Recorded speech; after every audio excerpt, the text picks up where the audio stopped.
نحمده ونصلي على رسوله الكريم اما بعد فاعوذ بالله من الشيطان الرجيم بسم الله الرحمن الرحيم وإذ قلنا للملائكة اسجدوا لآدم فسجدوا إلا إبليس أبى واستكبر وكان من الكافرين صدق اللہ العلی العظیم۔ سب سے پہلے آپ تمام کو یا علی مدد۔ آج ہم ایک بہت ہی اہم موضوع پر آپ تمام کے حضور کچھ کہنے کی کوشش کریں گے، اور آج کا ہمارا موضوع ہے شرک کا پوشیدہ پہلو۔ آپ تمام کو معلوم ہے کہ آج کل کے تیز رفتار انٹرنیٹ کے دور میں جہاں علم حاصل کرنا نسبتاً آسان ہو گیا ہے، وہاں شخصی آزادی کی وجہ سے یہ بھی آسان ہو گیا ہے کہ یک طرفہ طور پر کوئی بھی نقطہ کسی علمی معیار اور کسوٹی، جس کو قرآن میں سورہ 22 آیت 71 میں سلطان اور علم کہا گیا، تو اس علم اور سلطان کے بغیر اپنی قیاس سے توڑ مروڑ کر بیان کر کے لوگوں کی رائے عامہ کو ایک خاص رخ پر تبدیل کیا جائے۔ تو آج کل جو شرک کے متعلق جو بحث آپس میں ہو رہی ہے، تو ہمیں ایسا لگا کہ یہ بھی لوگوں کی رائے عامہ کو تبدیل کرنے کا جو ایک سلسلہ ہے، یہ بھی اسی کی ہی ایک کڑی ہے، جہاں فریقین کی طرف سے ایسی مخاصمانہ باتیں کی جا رہی ہیں کہ جن سے باہمی غلط فہمی پھیلنے کے سوا اور کوئی مفید نتیجہ نہیں نکل سکتا۔ لہذا اس پس منظر کے پیش نظر ہم نے مناسب سمجھا کہ شرک پر کچھ گفتگو کی جائے،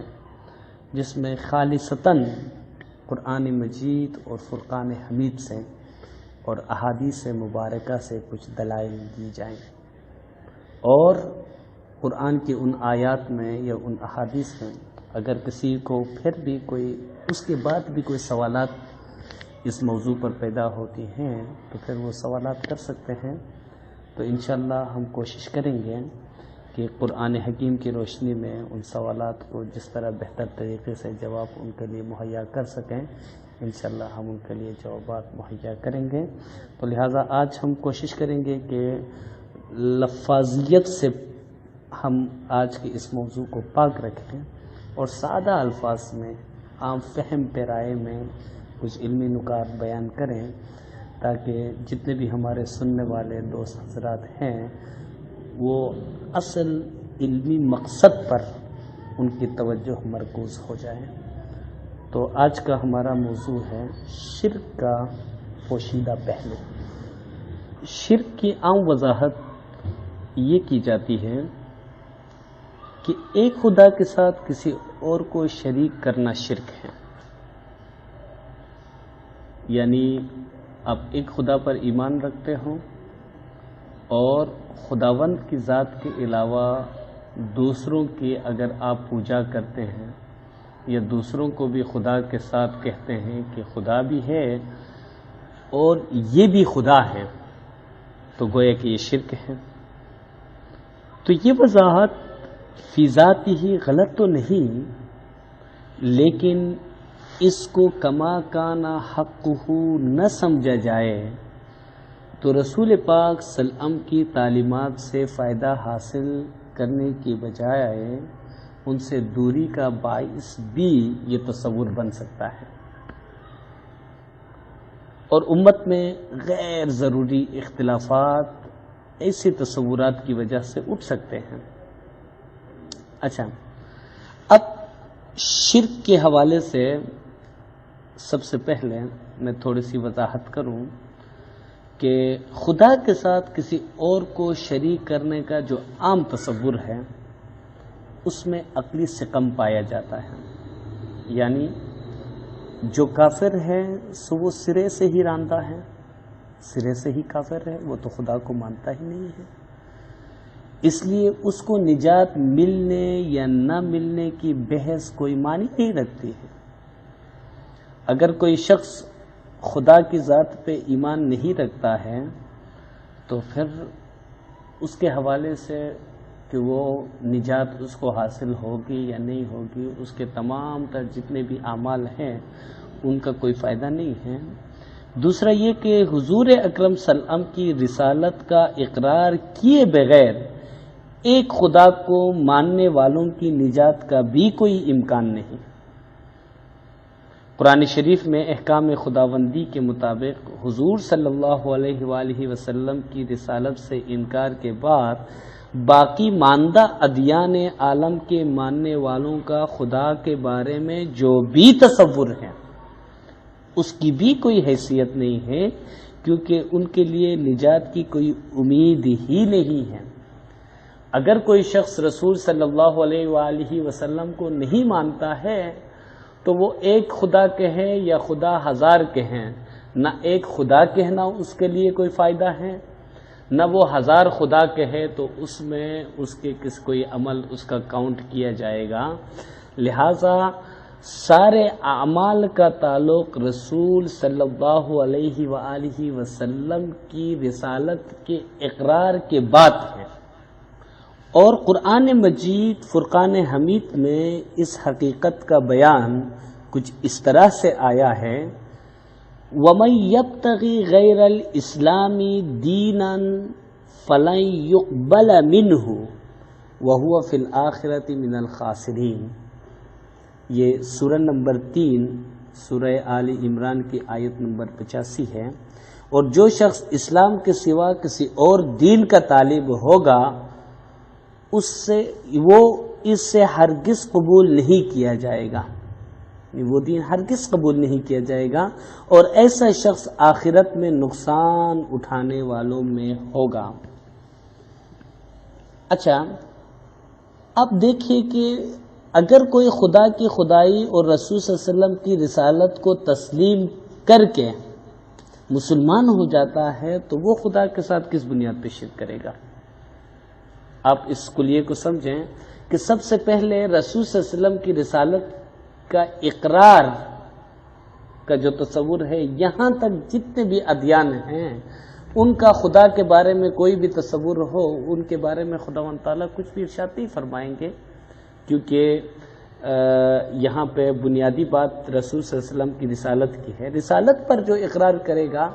رسالت کا جو اقرار کرے گا، جو رسول صلی اللہ علیہ وسلم کو آخری نبی مانیں گے،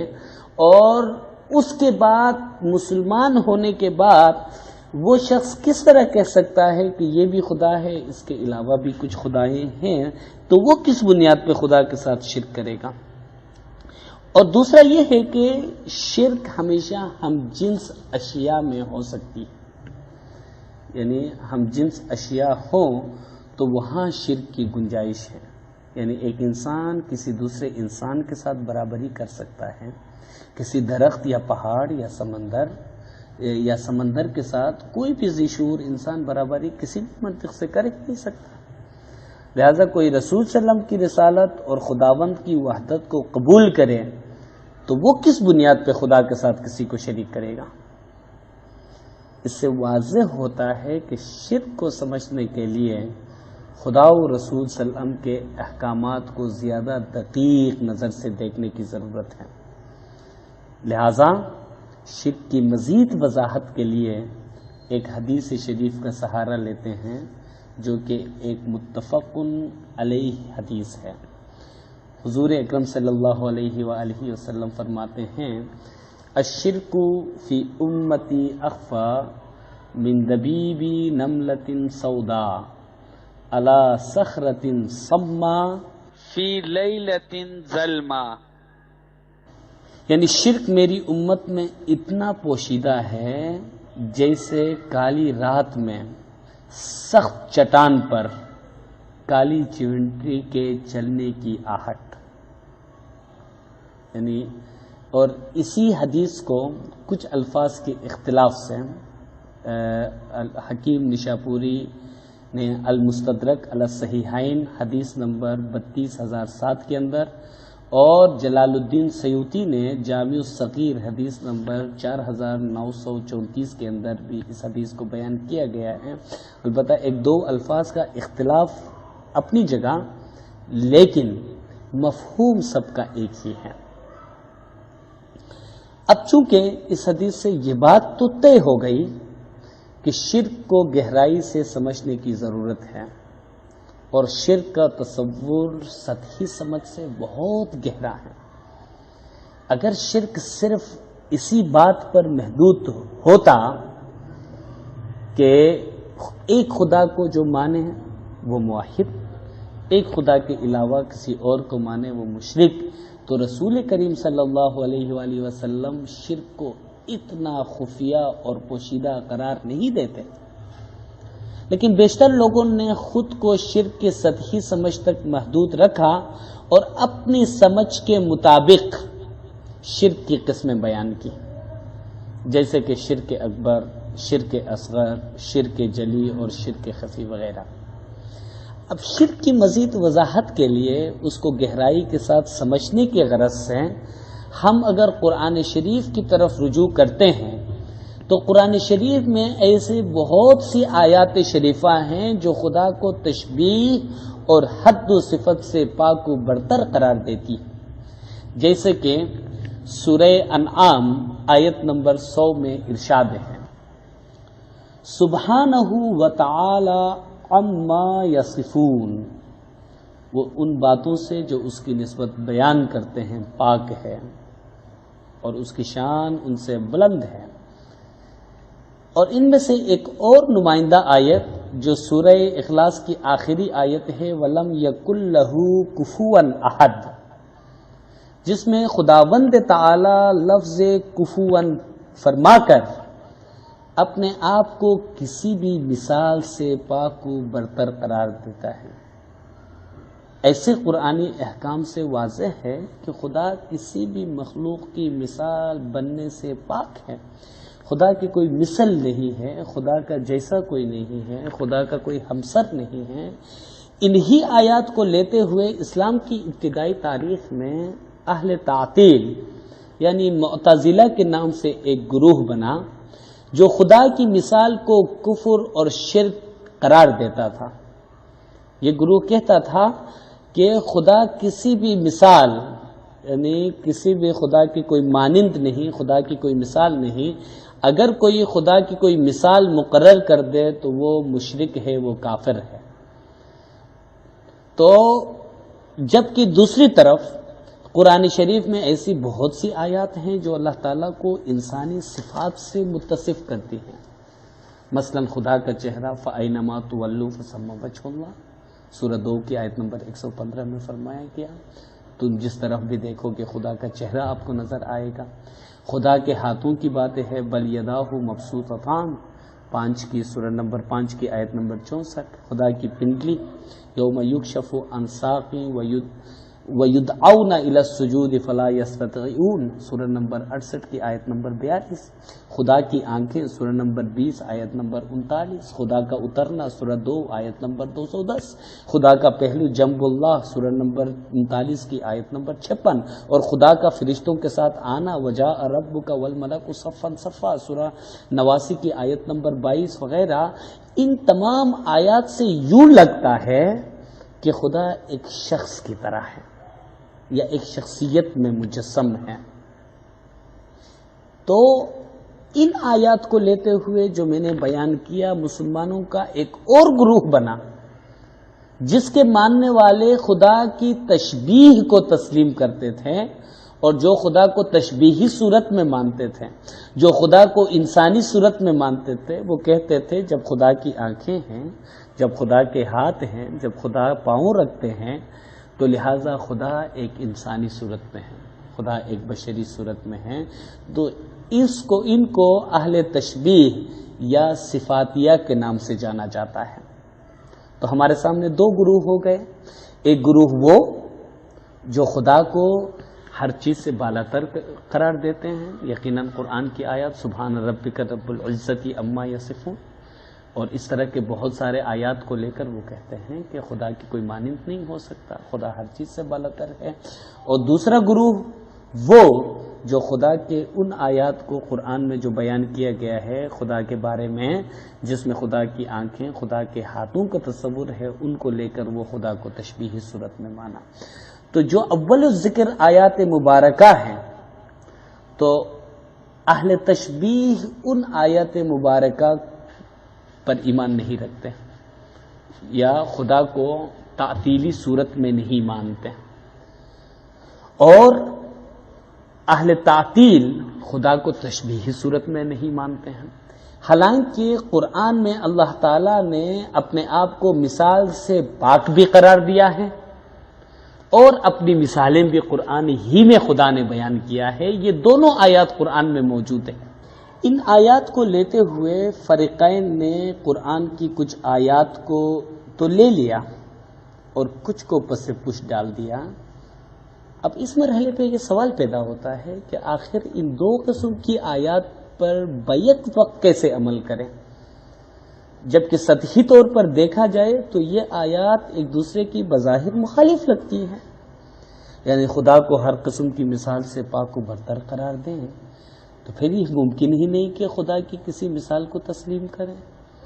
لہٰذا ان میں سے صرف ایک یا دوسرے کو ماننے کی وجہ سے لا محالہ مسلمانوں میں تفرقہ پڑ جاتا ہے۔ اس سلسلے میں قرآن پاک میں دیکھا جائے تو وہ ان دونوں لوگوں کو مسترد کرتا ہے جو بعض آیات پر تو یقین رکھتے ہیں لیکن بعض پر یقین نہیں رکھتے۔ جیسے قرآن مجید سورہ نمبر 2 کی آیت نمبر 85 میں خدا فرماتے ہیں افتؤمنون ببعض الکتاب وتکفرون ببعض، کیا تم کتاب الہی کے بعض آیات کو یا بعض کو مانتے ہو اور بعض سے انکار کر دیتے ہو؟ اور یہاں ایک اور نقطہ بھی قابل غور ہے۔ دنیا میں ایسا کون سا شخص ہوگا جو کہ خدا کو مانتا ہو، رسول کریم صلی اللہ علیہ وآلہ وسلم کو مانتا ہو، اور قرآن کی بعض آیات کو مانتا ہو اور بعض آیات کو اس کے متعلق یہ کہتا ہو کہ نہیں، ان آیات میں جو کچھ کہا گیا ہے ان کو میں نہیں مانتا؟ آپ کو کوئی ایسا مسلمان نہیں ملے گا۔ یا تو کوئی شخص خدا و رسول صلی اللہ علیہ وسلم کی رسالت و نبوت یا خدا کی وحدت پر یقین ہی نہیں رکھے گا۔ اگر جو نہیں رکھتا ہے وہ تو دین کے اندر ہی نہیں ہے، اور جو اندر یقین رکھ کے آتا ہے تو قرآن کو کلی طور پر مان کے آتا ہے۔ تو خداوند تعالیٰ کی اس ارشاد کے کیا معنی ہیں؟ ایک کہ بعض آیات پر یقین رکھتے ہیں، بعض پر نہیں رکھتے ہیں۔ تو یہ ان لوگوں کی بات ہے جو خدا کو تشبیہی صورت میں مانتے ہیں اور تعطیلی صورت میں نہیں مانتے، اور بعض لوگ ایسے ہیں جو تعطیلی صورت میں مانتے ہیں، تشبیہی صورت میں نہیں مانتے ہیں، حالانکہ دونوں کے لیے قرآن ہی میں دلائل ہیں۔ اب اس بظاہر لا ینحل مسئلے کو، جس کا کوئی حل نہیں ہو سکتا ہے، ہم خداوند تعالیٰ سے مدد و تائید طلب کرتے ہوئے اس کے حل کے لیے قرآن مجید فرقان حمید سے رجوع کرتے ہیں، کیونکہ ہر مسئلے کا جو حل ہے وہ قرآن ہی میں موجود ہے۔ اگر خواہی مسلمان زیستن نیست ممکن جز و قرآن زیستن، اگر تم مسلمان رہنا چاہتے ہو تو یہ مسلمان کی جو زندگی ہے یہ قرآن کے بغیر، قرآن کو سمجھے بغیر مسلمان رہنا یہ ممکن نہیں ہے۔ اسی لیے قرآن مجید میں خداوند تعالیٰ نے قرآن کے لیے تبیان لکل شیء فرمایا، ہر چیز کا بیان قرآن میں موجود ہے۔ تو اب ہم قرآن کے اس مسئلے کو سمجھنے کے لیے کہ قرآن میں خدا کو ہم تشبیہی صورت میں مانیں یا خدا کو تعطیلی صورت میں مانیں، ہم قرآن مجید میں حضرت آدم علیہ السلام کا جو قصہ ہے اس کا سہارا لیتے ہوئے، قرآن کے کچھ اور آیات سے دلائل لیتے ہوئے اس مسئلے کو سمجھنے کی ہم کوشش کرتے ہیں۔ تو سب سے پہلے اس سلسلے میں سورہ نمبر 7 آیات 11 تا 16 ہم اس کو صحیح معنوں میں پڑھنے کی کوشش کرتے ہیں۔ سورہ نمبر 7 کی آیات نمبر 11 تا 16 میں خداوند تعالیٰ فرماتے ہیں بسم اللہ الرحمن الرحیم وَلَقَدْ خَلَقْنَاكُمْ ثُمَّ صَوَّرْنَاكُمْ ثُمَّ قُلْنَا لِلْمَلَائِكَةِ اسْجُدُوا لِآدَمَ فَسَجَدُوا إِلَّا إِبْلِيسَ لَمْ يَكُنْ مِنَ السَّاجِدِينَ قَالَ مَا مَنَعَكَ أَلَّا تَسْجُدَ إِذْ أَمَرْتُكَ قَالَ أَنَا خَيْرٌ مِّنْهُ خلقتني من نار وخلقته من طين قال فاهبط منها فما يكون لك أن تتكبر فيها فاخرج إنك من الصاغرين قال أنظرني إلى يوم يبعثون قال إنك من المنذرين قال فبما أغويتني لأقعدن لهم صراطك المستقيم اور ہم ہی نے تمہیں پیدا کیا، پھر تمہاری صورت بنائی، پھر فرشتوں کو حکم دیا کہ آدم کے آگے سجدہ کرو، تو سب نے سجدہ کیا، لیکن ابلیس کہ وہ سجدہ کرنے والوں میں شامل نہ ہوا۔ اللہ تعالیٰ نے فرمایا کہ جب میں نے تمہیں حکم دیا تو کس چیز نے تجھے سجدے کرنے سے انکار باز رکھا؟ اس نے کہا کہ میں اس سے افضل ہوں، مجھے تو نے آگ سے پیدا کیا ہے اور اس سے مٹی سے بنایا ہے۔ فرمایا کہ تو جنت سے اتر جا، کہ تو یہاں پر رہ کر غرور نہیں کر سکتا، پس نکل جا، تو ذلیل ہے۔ اس نے کہا مجھے اس دن تک مہلت عطا فرما جس دن لوگ قبروں سے اٹھائے جائیں گے۔ فرمایا تجھ کو مہلت دی جاتی ہے۔ پر شیطان نے کہا کہ تو نے ہی مجھے گمراہ کیا ہے اور میں بھی تیرے سیدھے راستے پر بیٹھ کر لوگوں کو گمراہ کروں گا۔ اب قصہ آدم سے متعلق یہ آیات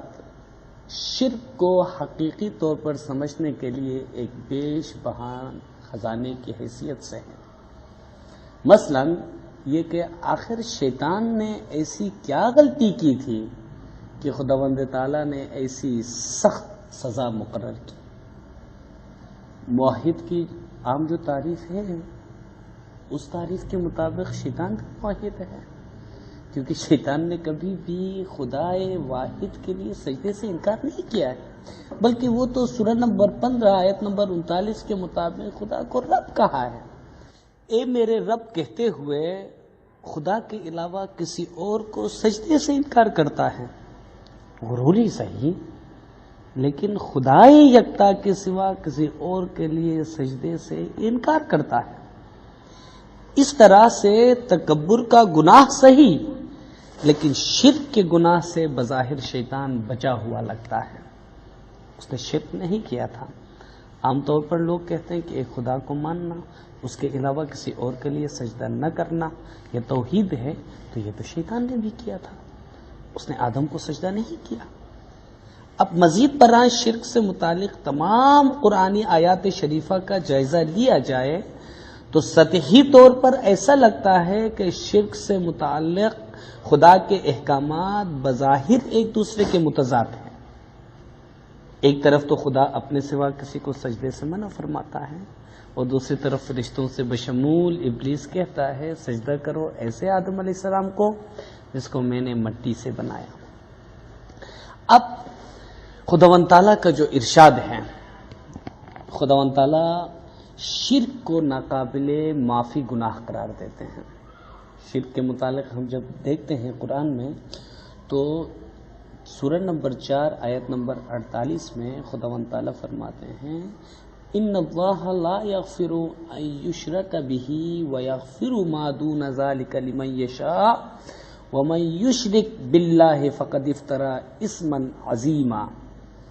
اللہ تعالیٰ اس گناہ کو نہیں بخشے گا کہ کسی کو اس کا شریک بنایا جائے، اور اس کے سوا اور گناہ جس کو چاہے معاف کر دیں، اور جس نے اللہ کا شریک مقرر کیا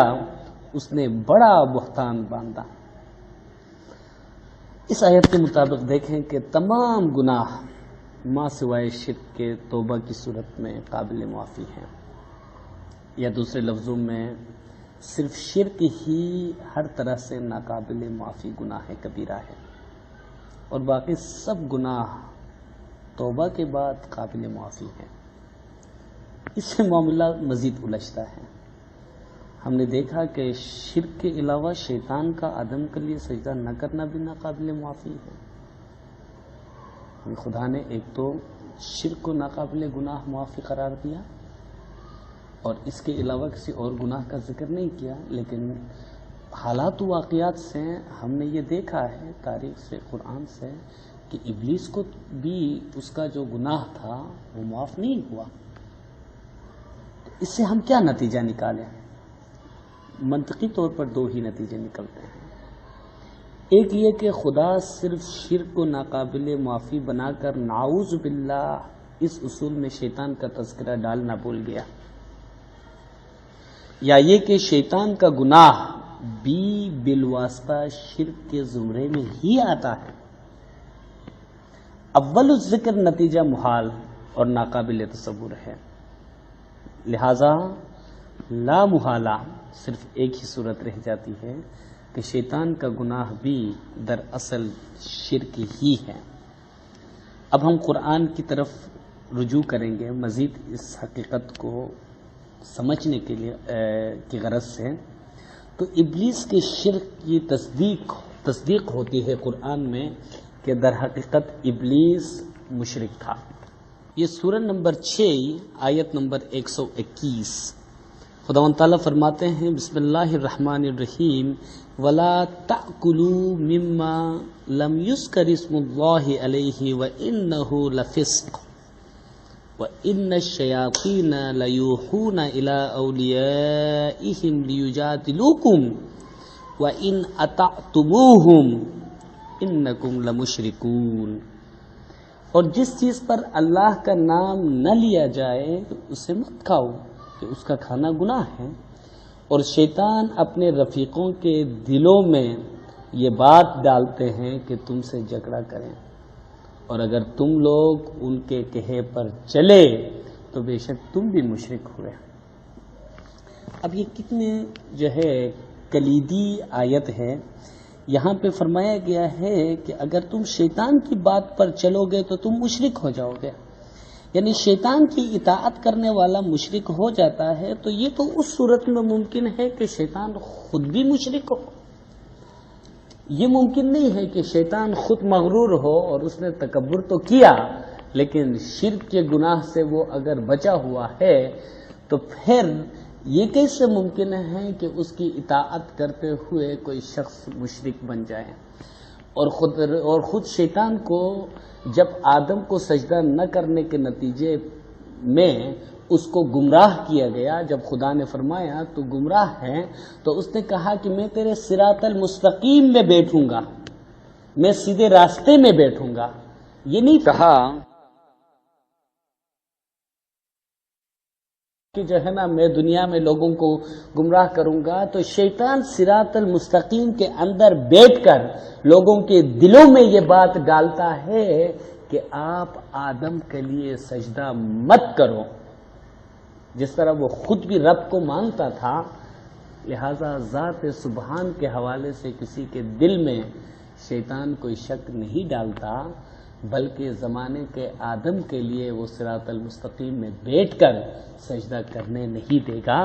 اور اسی لیے شیطان کی پیروی کرنے والا، ابلیس کی پیروی کرنے والا بھی مشرک ہو جاتا ہے، جو کہ قرآن کا حکم ہے۔ اب مذکورہ بلا بیان سے یہ نتیجہ نکلتا ہے کہ ذات سبحان سے متعلق آیات کا تعلق دو طرح سے ہے، کچھ کا تعلق براہ راست ہے جن کو ہم تعطیلی آیات کہتے ہیں، اور کچھ کا تعلق بالواسطہ اس کے خلیفے کی نسبت سے ہے جن کو ہم تشبیہی آیات کہا جاتا ہے، یعنی وہ آیات جس میں خدا کو ذات سبحان کہا گیا تو ان آیات کا تعلق خدا کے نور مجرد سے ان آیات کا تعلق ہے، اور جن آیات کا تعلق تشبیہ سے ہے، یعنی خدا کا ہاتھ، خدا کا چہرہ، خدا کا اترنا، خدا کا آنا، تو یہ تشبیہی آیات خلیفہ خدا کے اعلیٰ ترین اور اہم ترین مرتبے کو سمجھنے کے لیے ان آیات کا تعلق در حقیقت جو ہے خدا کے اس خلیفے سے ہے۔ اب خدا کا جو خلیفہ ہے، کیونکہ سب سے پہلے پھر ہمیں آدم جو خلیفۃ اللہ ہیں، تو اسی طرح خدا کی جو خلافت ہے اس کو سمجھنے کے لیے سب سے پہلے ہمیں لفظ خلیفہ کے لغوی اور اصطلاحی معنوں کو سمجھنا بہت ضروری ہے۔ جب تک ہم خلیفہ کو نہیں سمجھیں گے اور اس کو قرآن کی روشنی میں نہیں سمجھیں گے تو پھر یہ بات ہمارے لیے بہت مشکل ہوگی کہ ہم شرک کو سمجھیں۔ تو آدم کے خلیفہ بنانے کا واقعہ قرآن شریف میں مختلف مقامات پر آیا ہے۔ ان میں سے ایک آیت جو سورہ نمبر 2 کی آیت نمبر 30 ہے، جس میں خدا فرماتے ہیں وَإِذْ قَالَ رَبُّكَ لِلْمَلَائِكَةِ إِنِّي جَاعِلٌ فِي الْأَرْضِ خَلِيفَةً قَالُوا أَتَجْعَلُ فِيهَا مَن يُفْسِدُ فِيهَا وَيَسْفِكُ الدِّمَاءَ وَنَحْنُ نُسَبِّحُ بِحَمْدِكَ وَنُقَدِّسُ لَكَ قَالَ إِنِّي أَعْلَمُ مَا لَا تَعْلَمُونَ۔ اور جب تمہارے رب نے فرشتوں سے فرمایا کہ میں زمین میں اپنا جانشین بنانے والا ہوں، تو انہوں نے کہا کہ کیا تو اس میں ایسے شخص کو اپنا جانشین بنانا چاہتا ہے جو خرابیاں کرے اور کشت و خون کرتا پھرے، اور ہم تیری تعریف کے ساتھ تسبیح و تقدیس کرتے رہتے ہیں۔ اللہ تعالی نے فرمایا کہ میں وہ باتیں جانتا ہوں جو تم نہیں جانتے۔ اب لفظ خلیفہ کے لغوی معنی جانشین کے ہوتے ہیں۔ جانشین سے مراد ایک ایسا شخص ہے جو دوسرے کی غیر موجودگی میں اس کی جگہ پر بیٹھے۔ مثلا کوئی شخص موجود نہیں ہے، اس کی غیبت میں اس کی جگہ پہ کوئی دوسرا شخص اگر بیٹھ جائے تو یہ دوسرا شخص پہلے شخص کا جانشین ہوگا۔ کسی بادشاہ کے جانشین کے بارے میں ہم دیکھتے ہیں وہ بادشاہ کی غیبت، غیر حاضری یا رحلت کی صورت میں اس کی جگہ پر بیٹھتا ہے۔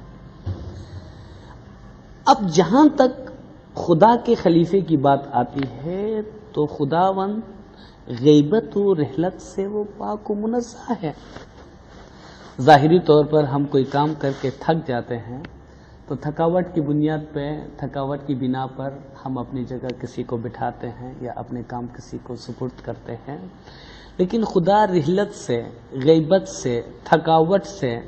ان ساری چیزوں سے خداوند تعالیٰ پاک و منزہ ہے۔ اور یہ فقط اس صورت میں ہے کہ خدا کے لیے کوئی خلیفہ مقرر ہو کہ عام انسانوں کی رسائی ذات سبحان تک، نور کے اس مجرد حقیقت تک عام انسانوں کی رسائی ناممکن ہے۔ اس لیے خداوند تعالیٰ نے اپنے بندوں کے درمیان اپنے خلیفے کو جسم کے اندر، اپنے نور کو جسم کے حجاب کے اندر رکھ کر ایک وسیلے کی صورت میں، ایک واسطے کی صورت میں دنیا میں قائم رکھا تاکہ ذات سبحان تک کوئی پہنچ نہیں سکتے ہیں۔ لہٰذا خدا کے اس خلیفے کے وسیلے سے، اس کے ذریعے سے کوئی شخص جو ہے خداوند تعالیٰ تک رسا ہو جائے، جس طرح قرآن میں خداوند تعالیٰ فرماتے ہیں کہ وَابْتَغُوا إِلَيْهِ الْوَسِيلَةَ، خدا تک پہنچنے کے لیے وسیلہ تلاش کرو۔ اب لفظ خلیفہ کی لغوی وضاحت کے بعد اب یہ دیکھنا ضروری ہے کہ حضرت آدم علیہ السلام کن صفات کی بنیاد پر خلیفہ بننے کے قابل ہوئے۔ قرآن کریم سے ثابت ہے کہ خدا نے حضرت آدم علیہ السلام کو خلیفہ بنانے کا ارادہ کیا تو آپ علیہ السلام کو دو چیزوں سے نوازا۔ ان میں سے ایک کہ جس میں خدا نے اپنی روح پھونک دی، اور دوسری چیز علم لدنی ہے، یعنی علم ہے جو خداوند تعالیٰ نے اپنے حضرت آدم علیہ السلام کو عنایت کیا۔ تو خدا نے بذات پاک خود آپ کو علم الاسماء سکھایا۔ حضرت آدم علیہ السلام ان دو عظیم صفات کی وجہ سے خدا کا خلیفہ بننے کے لائق ہوا۔ اب چونکہ حضرت آدم علیہ السلام میں خداوندی روح اور علم تھا، اس لیے تمام فرشتوں بشمول ابلیس کے آپ کو سجدہ کرنے کا حکم ہوا۔ یہ سجدہ آدم کے جسم کے لیے نہیں تھا، یہ سجدہ در حقیقت اس روح کے لیے تھا جو خداوند تعالیٰ کی روح تھی، اس علم کے لیے تھا جس علم کو خداوند تعالیٰ نے سکھایا تھا. تو اس روح اور علم لدنی کے ذریعے سے یہ سجدہ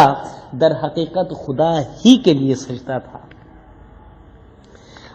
اب دیکھیں کہ یہ خداوندی روح اور علم جب حضرت آدم علیہ السلام کو عطا ہوئے تو اب حضرت آدم علیہ السلام کو اس بنیاد پر سجدہ کرنا شرک نہیں ہے، بلکہ آدم کے پاس خداوند کی یہ روح اور خداوند کا یہ پاک علم موجود ہونے کے باوجود بھی اگر کوئی شخص جسمانی مشابہت کی وجہ سے آدم کو کمزور سمجھ کر سجدہ نہ کرے اور اپنے آپ کو اس سے برتر قرار دے کر تکبر کرے تو در حقیقت اسی کو شرک کہا گیا ہے. یہ پوائنٹ نوٹ کریں. اب یہی شرک ابلیس کی ناقابل معافی سزا کا باعث بنا. خداوندی روح کے حضرت آدم علیہ السلام میں آنے سے کوئی دو نور یا دو خدا کی روحیں نہیں ہوئی، یہ نعوذ باللہ دو خدا نہیں ہوئے، بلکہ خدا واحد و یکتا جو کہ عالم امر میں یا کہ جو اللہ نور السماوات والارض، اللہ آسمانوں اور زمین کا نور ہے، تو آسمان میں جہاں مجرد صورت میں ہے، جہاں ذات سبحان ہے، اور اس نے اسی خداوند ذاتی سبحان نے جب زمین میں اپنے آپ کو جسم کے اس حجاب کے اندر ظاہر کر دیا، جسم کے اندر در حقیقت اپنے آپ کو ظاہر کیا، تو اس سے کوئی دو خدائیں نہیں ہوئے، بلکہ آسمان میں بھی وہی خدا ہے، زمین میں بھی وہی خدا ہے. زمین میں وہ اپنے آپ کو زمین کے قانون کے مطابق لوگوں کی رسائی کے لیے، لوگوں کے لیے وسیلہ بننے کے لیے اپنے آپ کو جب ظاہر کیا، اشرف المخلوق انسان میں اپنے آپ کو ظاہر کیا. اب خدا کی اس مجرد صورت اور خدا کی اس مجسم صورت کو الگ الگ قرار دینا در حقیقت شرک ہے، بلکہ توحید ان دونوں حقیقتوں کو ایک ماننا در حقیقت خدا کو ایک ماننا ہے، اور ان دونوں حقیقتوں کو ایک دوسرے سے جدا کرنا گویا کہ خدا کو دو ماننے کے برابر ہے. لہذا ان دونوں حقیقتوں کی وحدت کا نام ہی در حقیقت توحید ہے. جس طرح سورہ نمبر 4 آیت نمبر 150 میں خداوند تعالیٰ فرماتے ہیں ان الذین یکفرون باللہ ورسلہ ویریدون ان یفرقوا بین اللہ ورسلہ ویقولون نؤمن ببعض ونکفر ببعض ویریدون ان یتخذوا بین ذلک سبیلا. بے شک جن لوگوں نے کفر کیا اللہ پر اور ان کے رسولوں پر، وَيُرِيدُونَ وہ ارادہ کرتے ہیں أَن يُفَرِّقُوا بَيْنَ اللَّهِ وَرُسُلِهِ کہ وہ اللہ اور ان کے رسولوں میں یعنی فرق کریں. یعنی جو یہ کہتے ہیں کہ اللہ اور اس کے رسول میں فرق ہے، تو گویا کہ وہ لوگ در حقیقت جو ہے نا کفر کرتے ہیں اور کہتے ہیں نُؤْمِنُ بِبَعْضٍ وَنَكْفُرُ بِبَعْضٍ. آپ نے کسی بھی ایسے مسلمان کو دیکھا ہے جو یہ کہتا ہو کہ قرآن ٹھیک ہے، رسول صلی اللہ علیہ وسلم خدا کے آخری رسول ہے، خداوند تعالیٰ کی وحدانیت بالکل ٹھیک ہے، لیکن قرآن کی بعض آیات پہ تو میں ایمان رکھتا ہوں، بعض آیات پہ میں ایمان نہیں رکھتا ہوں. دنیا میں آپ کو کوئی بھی ایسا شخص نہیں ملے گا. کوئی شخص یا تو پورا قرآن کو ہی نہیں مانے گا یا تو پورا رسول صلی اللہ علیہ وسلم کو ہی نہیں مانے گا. یہ نہیں ہو سکتا ہے کوئی شخص قرآن کو مانے اور اپنی زبان قال سے یہ کہے کہ میں بعض پر ایمان رکھتا ہوں، بعض پر ایمان نہیں رکھتا ہوں. ہاں البتہ کوئی شخص یہ کہے کہ چونکہ جس طرح کچھ قرآن کی آیات کی ہم نے وضاحت کی، کچھ لوگوں نے تشبیہی آیات کو مانا اور کچھ لوگوں نے جو ہے تعطیلی آیات کو مانا. جو اہل تعطیل ہیں وہ اہل تشبیہ کی آیات کو نہیں مانتے ہیں، جو اہل تشبیہ ہے وہ خدا کو تعطیلی صورت میں نہیں مانتے ہیں. لہذا جہاں پہ کوئی شخص دونوں آیتوں پر ایمان رکھے وہ یہ کہے گا کہ جہاں تشبیہی صورت میں ہے تو وہ خدا کے ظہور جہاں رسولوں کے اندر ہے، جہاں پہ نبیوں کے اندر ہے، جہاں پہ خدا کا نور دنیا میں ظاہر ہوا ہے تو تشبیہی آیات کا تعلق ان کے ساتھ ہے اور تعطیلی آیات کا تعلق ذات سبحان کے ساتھ ہے۔ اسی لیے وہ کہیں گے جو مومنین ہیں والذین آمنوا، آگے 152 میں اسی سورے کے نمبر 152 کے اندر فرمایا گیا والذین آمنوا باللہ ورسلہ، جو ایمان لائے ہیں اللہ پر اس کے رسولوں پر، ولم یفرقوا بین احد منہم، اور وہ ان دونوں کے درمیان کوئی فرق نہیں کرتے ہیں، یعنی وہ یہ کہتے ہیں کہ خدا اور اس کے رسول میں کوئی فرق نہیں ہے، در حقیقت یہ رسول بھی خداوند تعالیٰ کا ظہور ہے، یہ عالم خلق میں خدا کا جانشین ہے، خلیفہ ہے، تو جانشین اور خود خداوند کے درمیان کوئی فرق نہیں ہوتا ہے، لہٰذا وہی نور مجرد اس دنیا کے اندر اپنے آپ کو نور مجسم کی صورت میں نازل کیا ہوا ہے، لہٰذا نور مجسم اور نور مجرد کے اندر کوئی فرق نہیں ہے۔ لہٰذا ابلیس نے کیا کیا تھا کہ دنیا میں جو خدا کا خلیفہ تھا اس کے درمیان اور ذات سبحان کے درمیان اس نے فرق کیا، تفرقہ کیا، اس نے خدا کے اس روح کو نہیں سمجھا جو حضرت آدم علیہ السلام کی ذات اقدس کے اندر موجود تھی، اور نہ سمجھتے ہوئے اس روح کو اس نے سجدہ نہیں کیا۔ اچھا، اب اس وضاحت سے ہم شرک کے متعلق ایک بہت ہی اہم بات کو سمجھنے کے قابل ہوئے کہ شرک در حقیقت خلیفہ خدا کی تابعداری سے سرکشی اور سجدہ نہ کرنے کا نام ہے، وگرنہ شرک کی کوئی اور حقیقت اور توجیہ کسی بھی عقلی دلیل اور قرآنی اصولوں کے بالکل برعکس دکھائی دیتی ہے۔ اب یہ سوال پیدا ہو سکتا ہے کہ کیا خداوندی روح یا نور اور علم کا حامل صرف حضرت آدم علیہ السلام ہی تھا؟ کیا خلافت کا عظیم مرتبہ صرف حضرت آدم علیہ السلام کے لیے مخصوص تھا؟ کیا یہ شرف سردار انبیاء حضرت محمد مصطفیٰ صلی اللہ علیہ وآلہ وسلم کو حاصل نہیں تھا؟ یقیناً آن حضرت صلی اللہ علیہ وآلہ وسلم اپنے زمانے میں نور خداوندی کے حامل تھے، اور اس کی تائید جا بجا قرآن شریف میں ملتی ہے، جس طرح آیے استفاء میں دیکھیں کہ ان اللہ اصطفیٰ، خداوند تعالیٰ نے آدم کو چن لیا، جب اس کو چنا تو اس میں اپنی روح داخل کی، اس کو اپنا علم دیا، تو اسی طرح خدا نے جب حضرت آدم علیہ السلام کو چنا، ان اللہ اصطفیٰ آدم و نوحً و آل ابراہیم و آل عمران علی العالمین، تو خداوند تعالیٰ نے حضرت آدم علیہ السلام کو جس طرح علم لدنی اور روح قدسی کے لیے منتخب کیا، اسی طرح نوح علیہ السلام کو بھی کیا، اسی طرح آل ابراہیم کو بھی کیا، اسی طرح آل عمران کو بھی کیا۔ تو در حقیقت ان سب حضرات کو خداوند تعالیٰ نے اپنی اسی روح کے لیے، اسی نور کے لیے خداوند تعالیٰ نے منتخب کیا، اور اس سے یہ بات طے ہو گئی کہ حضرت محمد مصطفیٰ صلی اللہ علیہ وآلہ وسلم بھی در حقیقت اسی روح خداوندی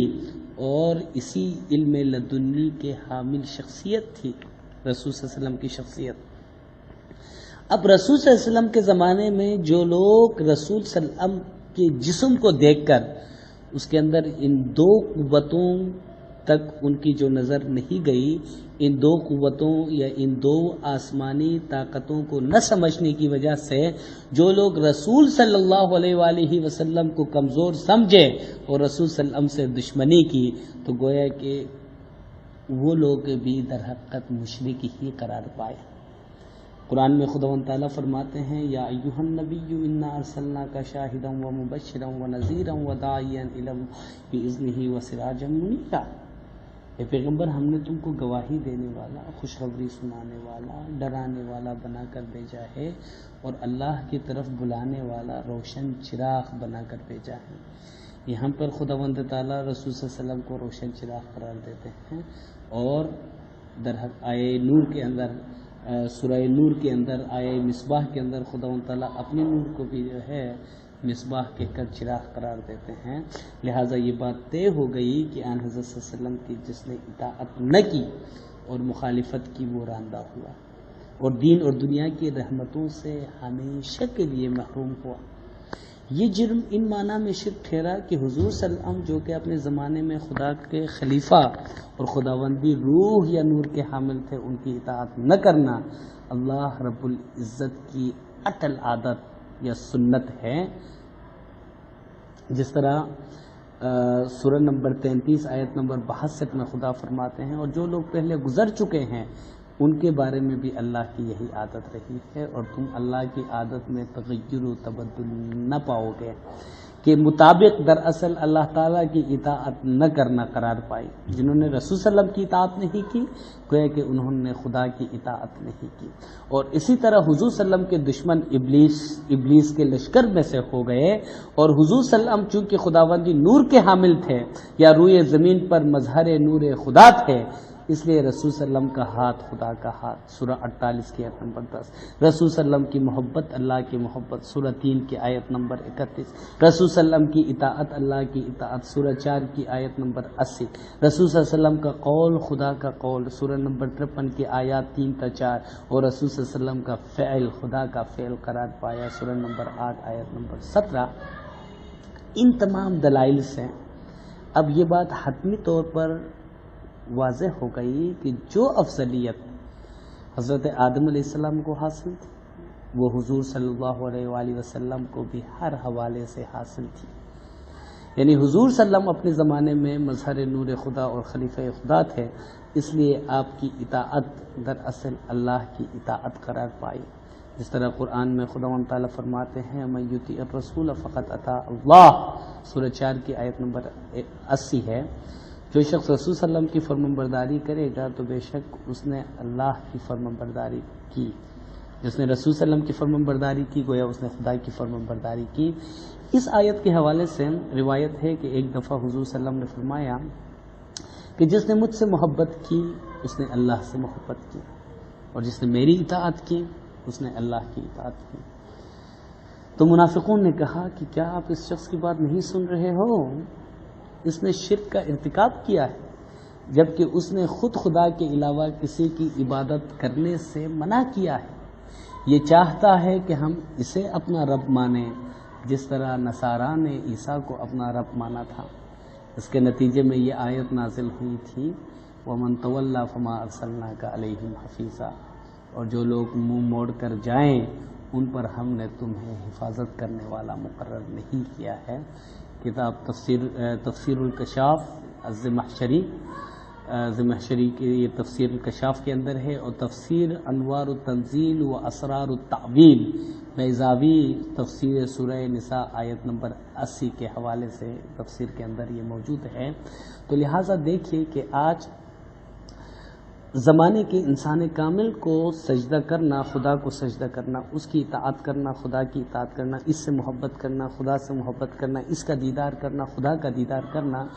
اس بات پہ مشرک قرار دینے والے جو آج بھی بہت سارے لوگ ہو سکتے ہیں، یہ کوئی نئی بات نہیں ہے۔ خود رسول صلی اللہ علیہ وآلہ وسلم کو مسلمانوں کے اندر ایک گروہ نے اسی بات پر مشرک قرار دیا تھا، جب رسول صلی اللہ علیہ وسلم نے خود اپنے زمانے میں فرمایا تھا کہ مجھ سے جس نے محبت کی گویا اس نے خدا سے محبت کی۔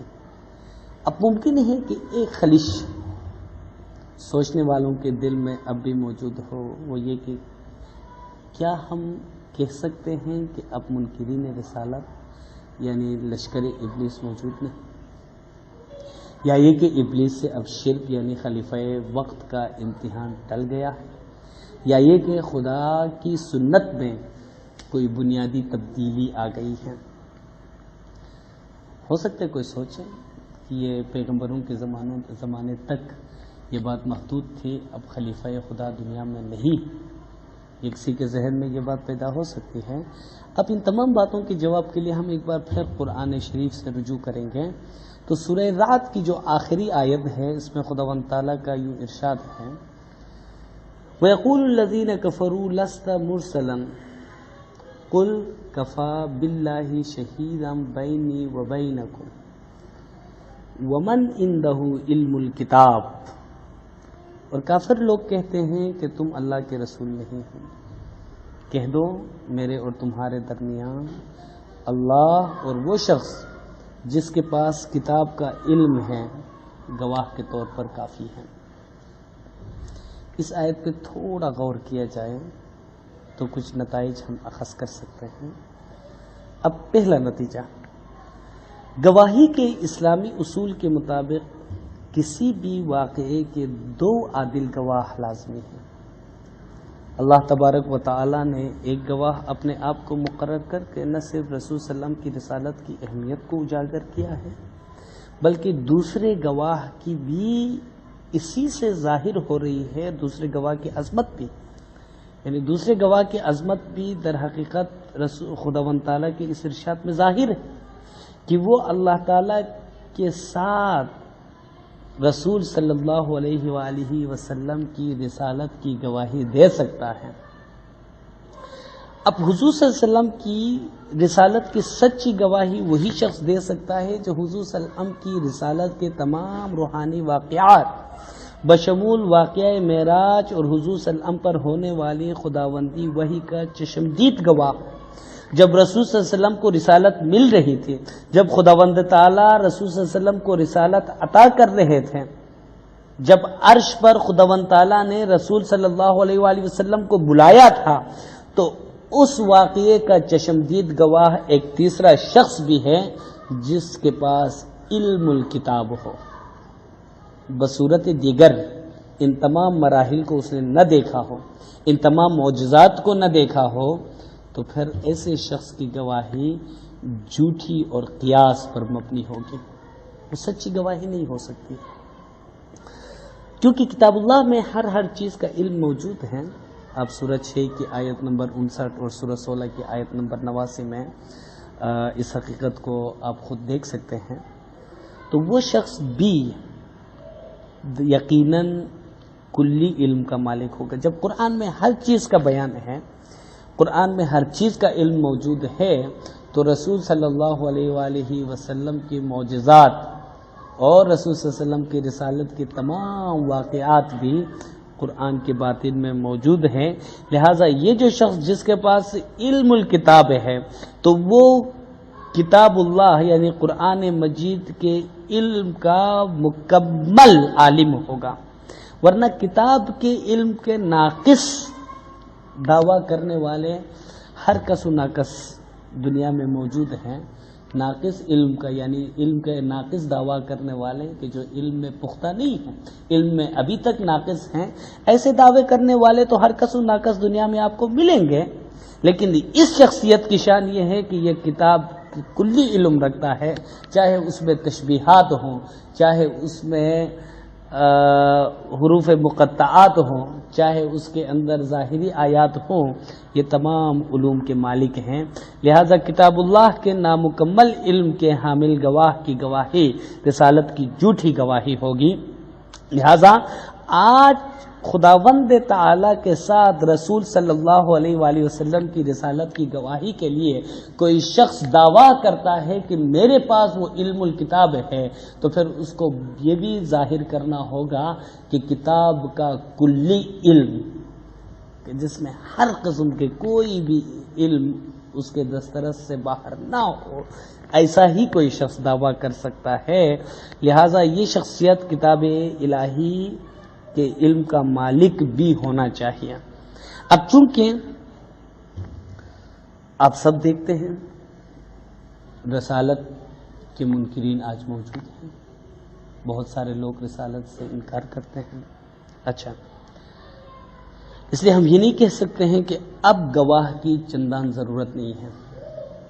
رسول صلی اللہ علیہ وسلم کی رسالت کی گواہی کی اب بھی ضرورت ہے، کیونکہ رسالت کے منکرین موجود ہیں۔ اب جب منکرین موجود ہیں، رسالت کی گواہی بھی چاہیے۔ اللہ تعالیٰ نے اپنے آپ کو گواہ بنا کر یہاں پر بہت بڑی حکمت یہ رکھی کہ دنیا میں منکرین موجود ہیں، رسالت کے گواہ کے طور پر اللہ تعالیٰ بھی موجود ہے،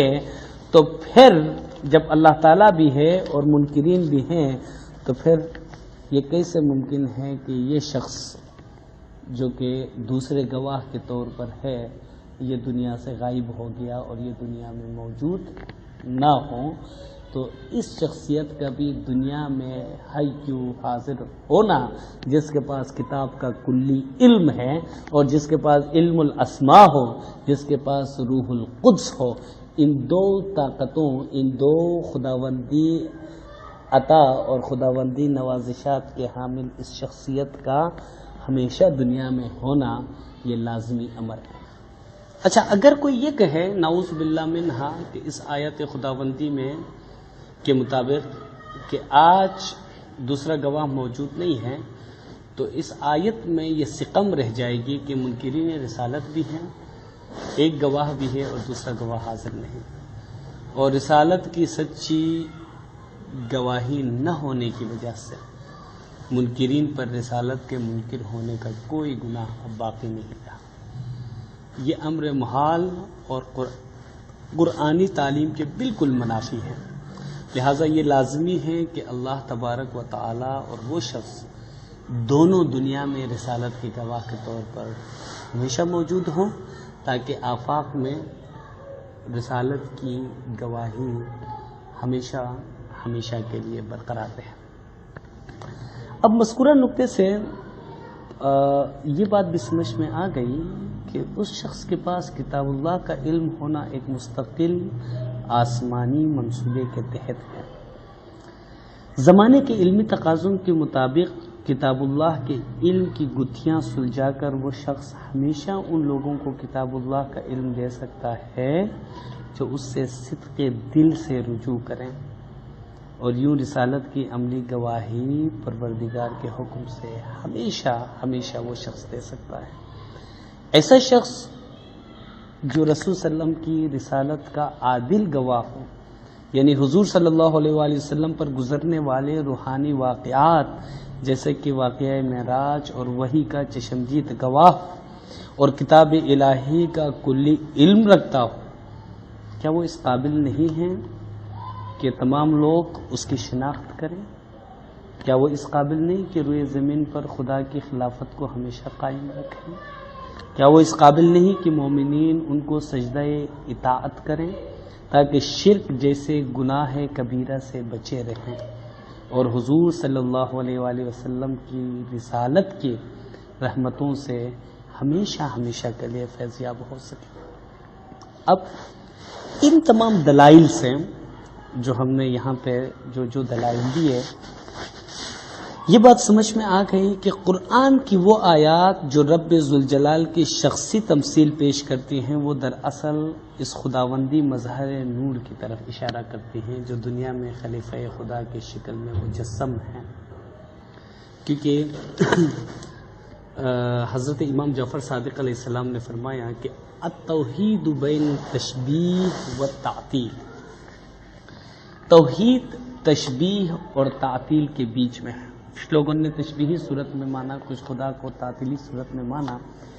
تو تشبیہ تعطیل جو ہے، توحید جو ہے تعطیل اور تشبیہ کے بیچ میں ہے۔ تو ہمارے عقیدے کے مطابق در حقیقت ایک عالم امر ہے، لہ الخلق و لہ الامر، عالم خلق بھی خدا کے لیے، عالم امر بھی خدا کے لیے، لہذا خداوند تعالیٰ جہاں پہ عالم امر میں ذات سبحان ہے تو وہ عالم خلق میں ایک انسان کی صورت میں ہے۔ تو اب یہاں پہ قرآن کے اندر ان آیات کا تعلق یا خدا کی ان صفات کا تعلق جس کی کوئی ضد ہے اور ان آیات کا تعلق جس کی کوئی ند ہے، تو ان دونوں آیات کا تعلق در حقیقت خدا کی اس خلیفے سے متعلق ہے۔ مثلا میں آپ لوگوں سے کچھ چیزیں ڈسکس کروں گا۔ قرآن میں ایک مقام پر خدا اپنے آپ کو الحی قرار دیتے ہیں، لیکن جب ہم خدا کو الحی مانیں تو یہاں پہ ایک مسئلہ ہوگا کہ الحی کا ایک ہمسر بھی ہے، اس کے مانند بھی ہے، اور الحی کا ایک ضد بھی ہے۔ تو خدا کے تو کوئی ضد بھی نہیں ہو سکتا ہے اور خدا کا کوئی ہمسر بھی نہیں ہو سکتا ہے۔ تو خدا ان دونوں چیزوں سے اگر بالاتر ہے تو یہ کیسے ممکن ہے کہ خدا کا کوئی ہمسر ہو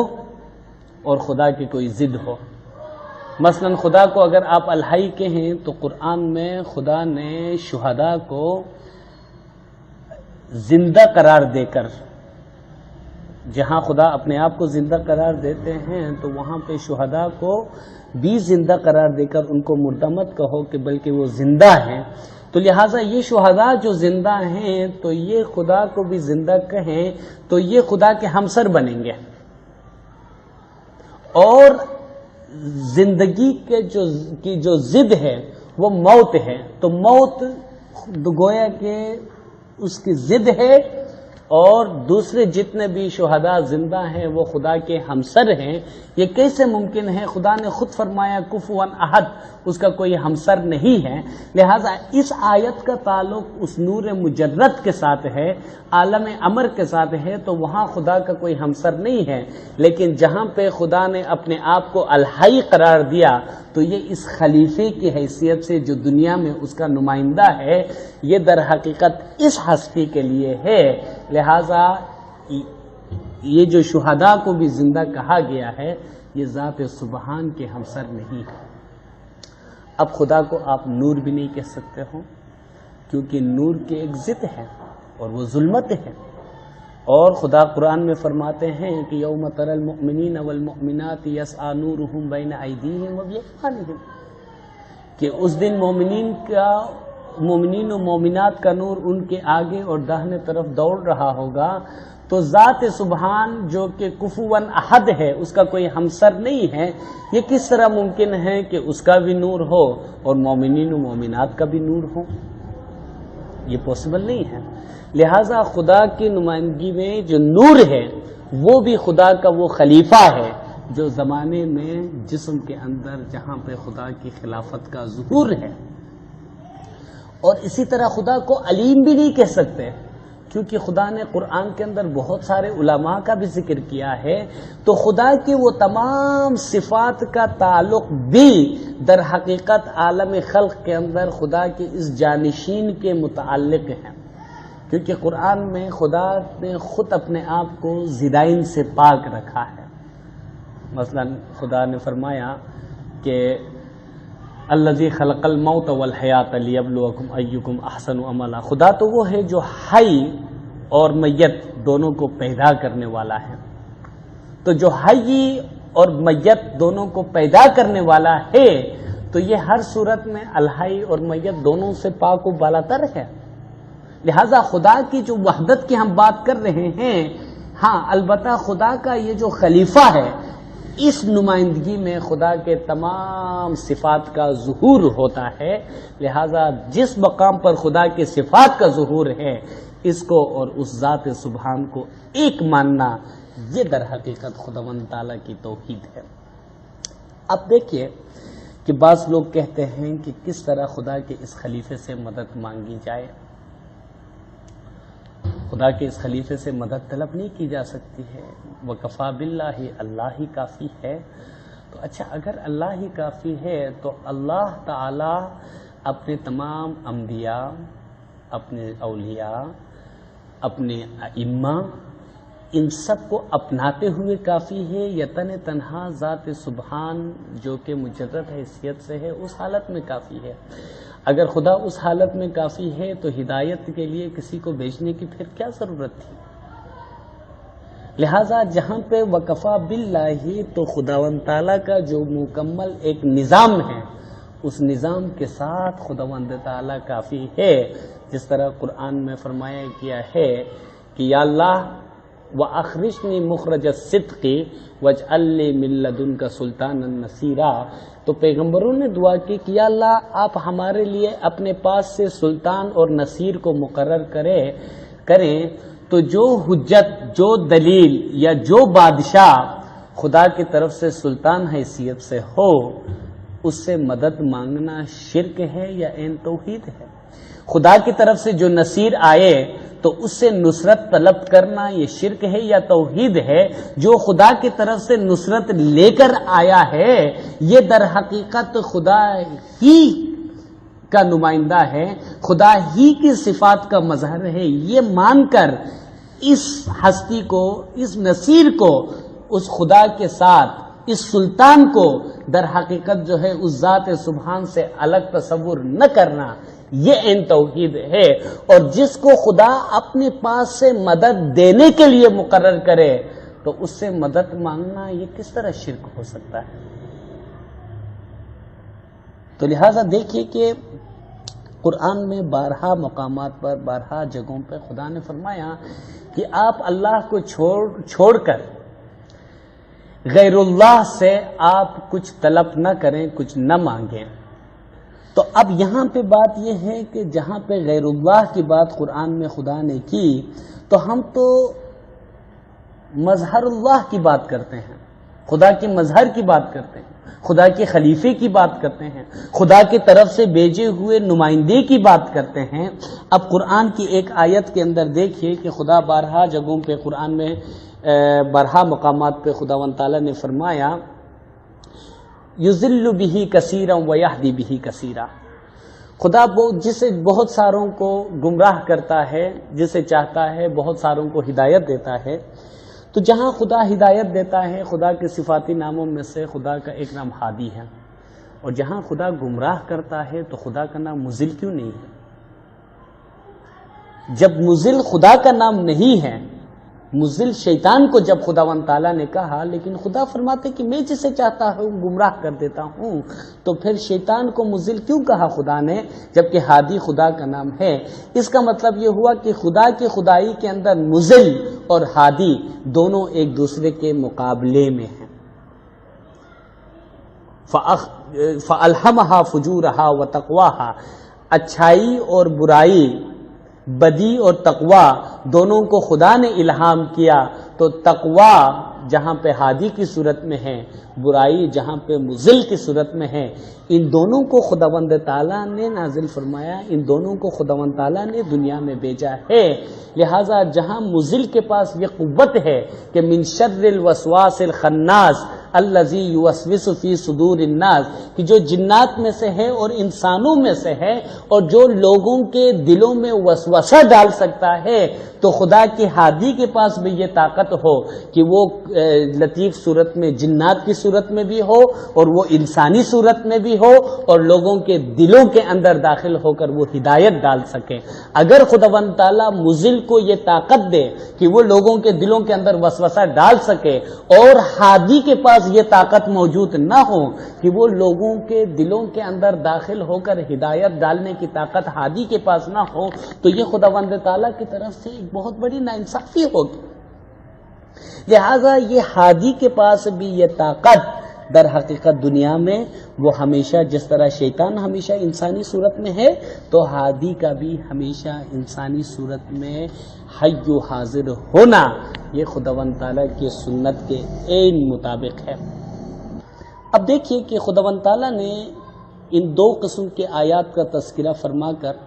بظاہر آیات کے اندر ہمیں اختلاف لگتا ہے، تو تمام مسلمانوں کو اس بات کی دعوت دی گئی ہے کہ وہ خلیفہ وقت اور نور مجسم کو پہچانیں اور حقیقی شرک سے محفوظ رہیں۔ اندھیری رات کی مثال لے کر آن حضرت صلی اللہ علیہ وسلم نے اپنی امت کو بروقت خبردار کیا ہے کہ وہ نور خداوندی کی روشنی کو چھوڑ کر صرف ظاہری کتاب کو اندھیرے میں پکڑے رہیں گے تو وہ نادانستہ طور پر خلیفہ وقت کی نافرمانی کے مرتکب ہو کر ابلیس کے لشکر میں سے ہو سکتے ہیں۔ جس طرح قرآن میں خداوند تعالیٰ نے ارشاد فرمایا، یہ سورہ نمبر 5 کی آیات 15 تا 16 ہیں، فرمایا گیا کہ یا اہل الکتاب قد جاءکم رسولنا یبین لکم کثیرا مما کنتم تخفون من الکتاب ویعفو عن کثیر قد جاءکم من اللہ نور وکتاب مبین یہدی بہ اللہ من اتبع رضوانہ سبل السلام ویخرجہم من الظلمات الی النور بإذنہ ویہدیہم الی صراط مستقیم۔ تو فرمائے اے اہل کتاب، تمہارے پاس ہمارے پیغمبر آ گئے ہیں کہ جو کچھ تم کتاب میں سے چھپاتے تھے وہ اس میں سے بہت کچھ تمہیں کھول کھول کر بتاتے تھے، اور تمہارے بہت سے قصور معاف کر دیتے ہیں۔ بے شک تمہارے پاس اللہ کی طرف سے نور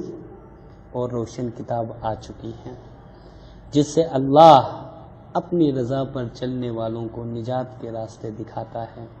اور اپنے حکم سے اندھیرے میں سے نکال کر روشنی کی طرف لے جاتا ہے اور ان کو سیدھے راستے پر چلاتا ہے۔ تو اب دیکھیے کہ یہ جو آیت اور اس کا ترجمہ آپ کے حضور پڑھا گیا، ان آیات سے واضح ہوا کہ اس اندھیرے سے از خود نکلنا ناممکنات میں سے ہے، کیونکہ خدا فرماتے ہیں کہ اس نور اور کتاب کے ذریعے سے اللہ اپنی رضا پر چلنے والوں کو نجات کے راستے دکھاتا ہے اور اندھیرے میں سے نکال کر روشنی کی طرف لے جاتا ہے۔ تو خود بھی آ سکتے ہیں، خدا خود بھی نہیں کرتا ہے، بلکہ نور اور کتاب جو نازل کی ہے، اس نور اور کتاب کے ذریعے سے خداوند تعالیٰ اندھیروں سے نکالتا ہے۔ لہٰذا اب یہ تمام مسلمانوں پر لازم ہے کہ وہ اس نور کو تلاش کریں جو ہمیشہ روشن رہتا ہے، تاکہ وہ اندھیروں میں بھٹکتے نہ رہ جائیں، اور وہ نور ان کو جہالت کے اندھیروں سے علم کی روشنیوں کی طرف لے آئے۔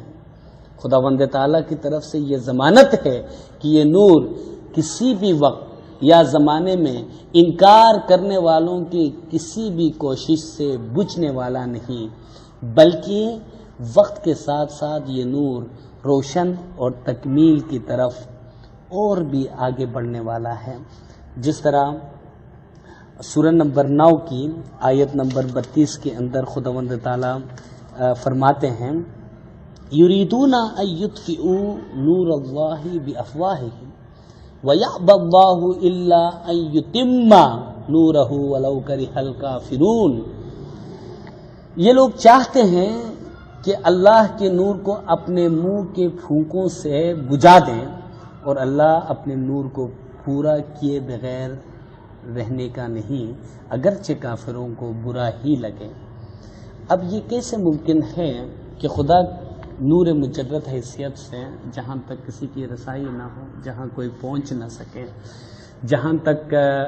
کسی کی عقل نہیں پہنچ سکتی ہے، تو وہاں پہ جا کے خدا کے نور کو کوئی شخص کس طرح بجھا سکتا ہے؟ جب خدا فرماتے ہیں کہ کافر لوگ اپنے منہ کے پھونکوں سے خدا کے اس نور کو بجھانے کی کوشش کریں گے، تو لازمی بات ہے کہ خدا کے نور کا اس دنیا میں ہونا لازمی ہے۔ لوگوں کی رسائی اس نور تک ہو، جب تک رسائی نہ ہو تو بجھانے کی کیسے کوشش کر سکتے ہیں؟ ہاں، خدا کا وہ نور جو دنیا میں مجسم ہے، البتہ لوگ اس کی امامت کو غلط ثابت کرنے کے لیے جو باتیں کرتے ہیں، اور باتیں کرنے کے نتیجے میں ان کے منہ سے جو پھونکیں نکلتی ہیں، اور اس نور کو کسی بھی طرح سے ظاہری طور پر نقصان پہنچا کر امامت کو دنیا میں جو ختم کرنے کی کوشش کرتے ہیں، لہٰذا ان پھونکوں سے خدا کا نور بجھنے والا نہیں ہے،